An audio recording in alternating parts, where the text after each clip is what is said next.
Real estate, it is my favorite thing to talk about, Kara. Yeah, and the market is certainly shifting. Kevin Rockoff, broker and co-owner of Rockoff Realty, is here now to talk all about it. Thanks for being here. I was just reading that, mortgage rates went up to over 6% now, so things are really shifting the last couple of months. Absolutely. And I remember coming on, I think it was in April, and that's when they took that huge initial increase. I said, watch this. And sure enough, the numbers speak for itself. I mean, it's a contracting market in terms of the number of transactions. Mortgage applications are down significantly. So some interesting, but prices are still high because we're not getting more inventory.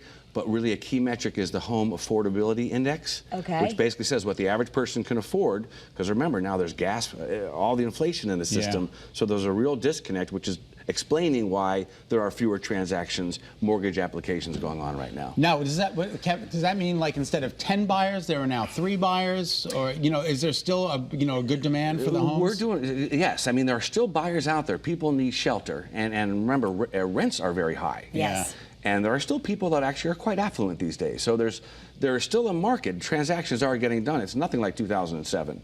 So you can put a house on, photograph it well, price it well. You will have buyers, and you may get. There are still multiple offer situations. Okay. Yeah. It's just not nearly the froth that we saw, earlier in the year and last year. Okay. So the main difference about what you do, though, you're saving so much money for your clients because you are a full-service realtor, but you only charge 1%, where a lot of times people are used to paying 2.5% at least. Well, that's what they call the going rate, the traditional rate. That 2.5%, 3% listing fee is a pricing model that goes back to the 1950s. Things have happened then, like the internet. Right, and so that's completely changed how homes are bought and sold. 98% of the people find their homes online.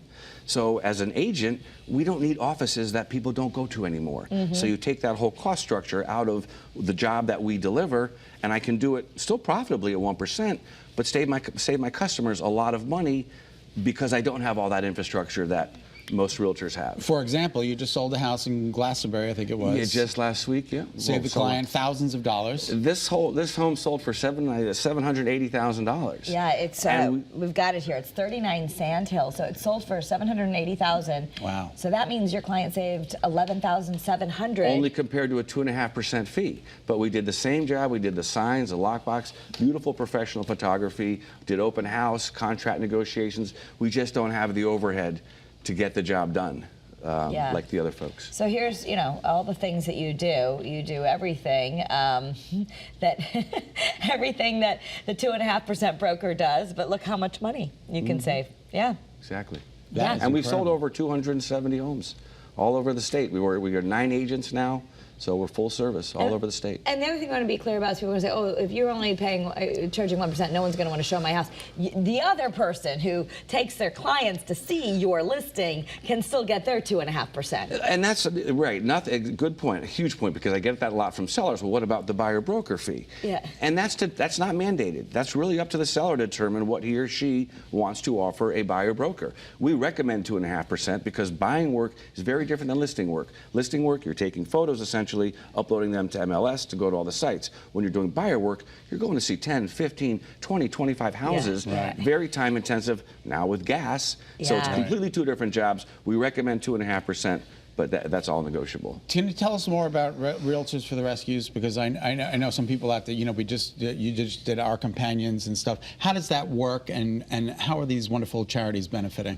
Well, I was listening to your earlier segment that you had with a guy people that make lemonade. They give back to the community. Right. Yeah. We believe in giving back to the community. My wife and I are passionate about animal rescue, so in 2018 we started a program in which we donate $100 to a local animal rescue organization, $100 each time a home is bought or sold. Right. So we just donated, we did 32 homes in one day. We did 32 homes in last quarter, so we donated 3,200 to Our Companions. So every quarter we donate, however many homes we sell, times 100, and give it to organizations that need it. And Our Companions was the recent recipient from Sue Linker, and isn't she just wonderful? She's just wonderful. We went and toured her facility, and boy, she takes good care of their pups and their cats. Yeah, absolutely. So it's good to give back. All right. Great. So if you want to get some information, you want to know if maybe you should sell your house, you want to learn more about this idea of the 1%, you can go to get more information at rockoffrealty.com. Kev, always a pleasure. Nice to see you guys. Thank Thanks you. so much. Nice to see you too. See you in a couple of weeks.